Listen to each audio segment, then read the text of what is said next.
Alright, today in the garage is a 50-hour review of the KX450X. This is 2025. 2026 is the same bike, so if you have either, and 2024 is the same bike. 24, 25, 26.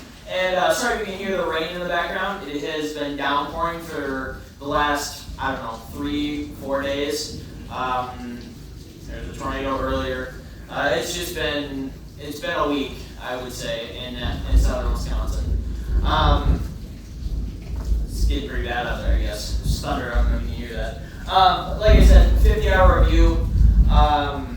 First things first, the rideability of the Kawasaki and the comfort in all areas of the rider cockpit chassis is probably the best part of the bike. Rider cockpit is essentially handlebar, seat, foot pegs, anywhere your bike or your body contacts the bike, where your legs grip the bike, that type of thing. Excuse me. The bike itself comes with a Renthal handlebar, which I really like. Off the top of my head, I cannot remember what the bar is, but really good handlebar. I like the bend, especially for this bike. It's short. It's 802. I do know that. It's 802 millimeters. I do run a Ride Engineering bar mount because the stock bar mounts have a tendency to, when you have a tip over, they tweak and bend and not good stuff. So I prefer that Ride Engineering. I run a gut seat with a seat bump here, and then I run Works Connection Pro pegs as well. No grip tape on the bike. I feel like with my boots it's fine. Grip tape is awesome, and I think it's a great product. It's just a little bit pricey to be running for myself, especially in a 2-hour hair scramble. By the time I'm done, it's going to be gone. So it's just not something that I run. The cockpit is awesome. I feel really comfortable on the bike. I would say it has a taller rear end than, say, some of the other bikes that I've ridden. And personally, I like that feeling, not falling off the back of the bike so much. And I do run a little bit. I do run a little bit less sag than some people would, but that's just a personal preference. Another area of comfort is the chassis and the suspension. My suspension's done through factory connection, so I will say that's been awesome. It's taken a little bit to get to a comfort level that I really like, especially with the front fork, but the rear shock's always been awesome.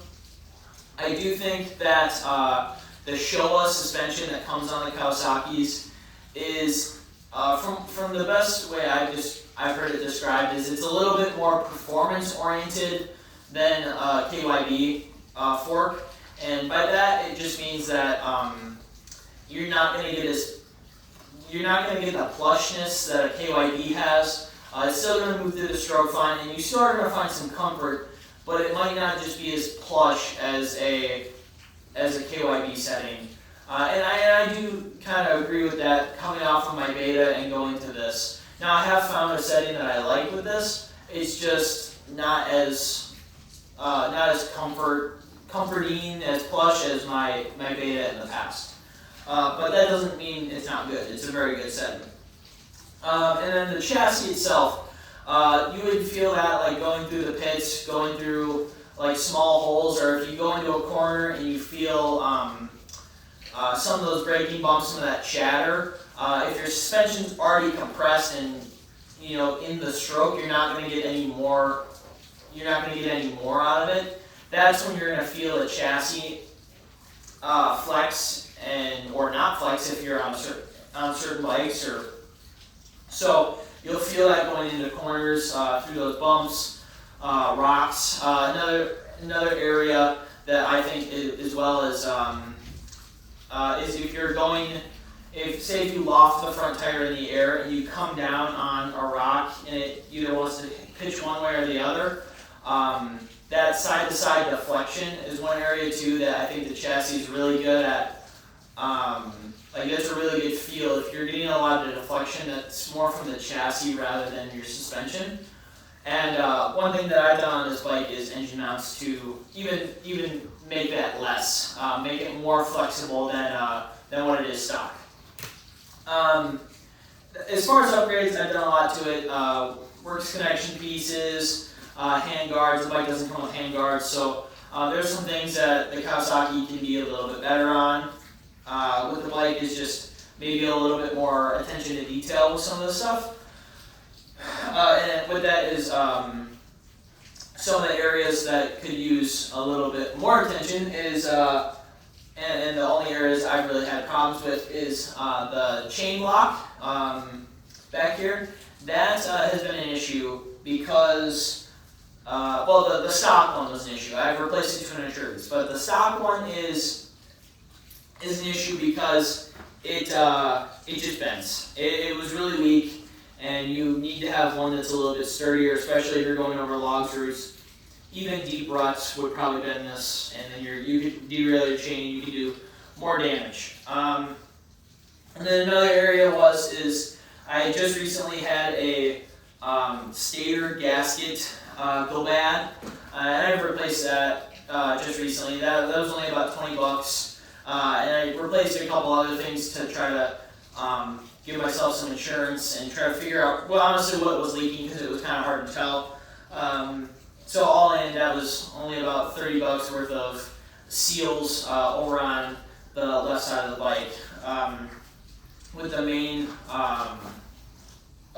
with this counter shaft seal. Sorry, couldn't think of what it's called. Counter shaft seal, replaced that as well as stator cover, and then just made sure everything was Loctited and tightened up properly, and that seems to have solved the issue.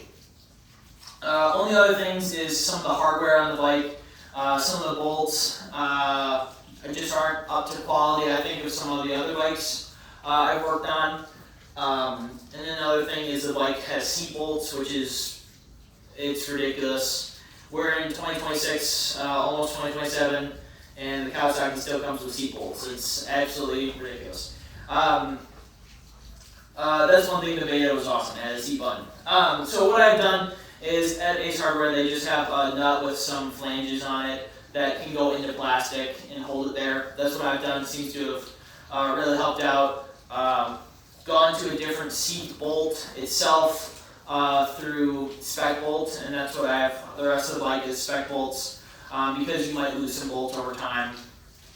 And that seems to help as well because their stock seat bolts have a tendency to strip as well. Some of my likes and dislikes on the bike. Here are, like I said, comfort, rideability. I think the bike looks awesome. Some of my dislikes are, I don't know. Just trying to nitpick here. Some of my dislikes is I don't think the plastics are that great. Either stock or this is a Turby's kit. I don't think the Turby's kit is great. Personally, I don't like how the bike comes with a 1.8 gas tank, even though I've never had to refill in a race before. I don't really like that, and I don't like how it comes with a 1.0 radiator cap, but this is switched to a 1.8, just giving it a little insurance there. Other than that, I don't really have any major problems or dislikes, I would say.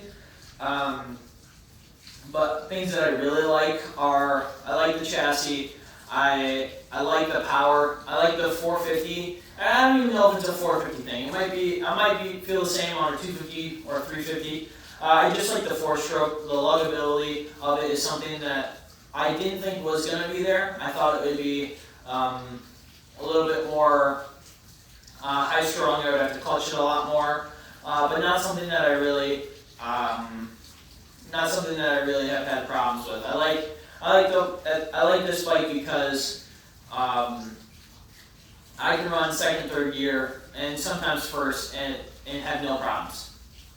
You know, I have to use the clutch a little bit, but it's never like I'm completely in the wrong gear, and I really like that. I really like the front brake on the bike.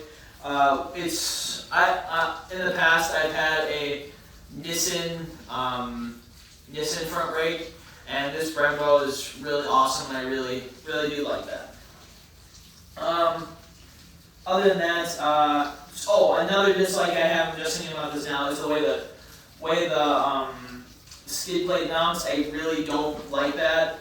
Personally, I think that it just mounts underneath. Triumph and KTM now bolt from the side, and I just think that's the way to go. So Kawasaki continues to build a 450X. I hope that they take some of those things into consideration. Side mounted for the skid plate, getting rid of the seat bolts, that type of thing. Just cleaning some things up. I think Kawasaki will sell way more models. Because I just recently worked on a Husqvarna with my dad, his Husqvarna, and that thing, to me, it feels a little over-engineered, but this is a little bit under-engineered, almost like a happy medium, where things are still easy to get on and off, like this bike, but not, like it has a little bit more quality feel. So, like I said, I really like the bike. Yeah, I really like the bike, and I've had really no issues. One question I was going to propose at the end of this video was, would I buy another one? And after thinking about it and having some reflection and a lot of time on this bike, excuse me, and having a lot of research about other bikes, would I buy another one? Yes, I would. Now, here's the difference, or here's the thing. I don't know if I will buy another one, but I would buy another one. And that's not anything against Kawasaki or saying that other brands are necessarily better. I don't know if I will be on a 250, if a 450, a 350, whatever it is in the future. 300, go back to a 300, doesn't matter. My thought is I really like riding different motorcycles to get to better myself, better my understanding of how settings work, to understand how I like to ride as a rider, because going from my beta to this, I had to learn so much, and I understand I like certain things about this, and then I try to take certain things from my beta to apply to this. So I don't know what I will be on in the future, but would I buy one? Yes, I would. Especially if I'm a guy that's looking for 450 power, but is scared of the, they're looking for a fast bike, but they're a little scared of the 450 power. This is something I'd buy. Or even an off-road racer. This is something I would buy. Taking that 450 power and just taking it down just a half notch. It's not a lot, just a half notch. This is something that I would buy. So, yes, and long story short, I would buy another KX450X. Like I said, will I? I don't know. We'll see. But thank you guys for watching. This is the 50-hour review, and I probably will put another 50 hours on this bike, and I will give you an update then as I'm riding this bike specifically for the rest of the year. So like in all my videos, I just want to say thank you to all my sponsors, and I will see you guys in the next one. I know it's been a while since I've been in the garage, but I still want to thank you guys. So thank you guys. I'll see you in the next one. Bye.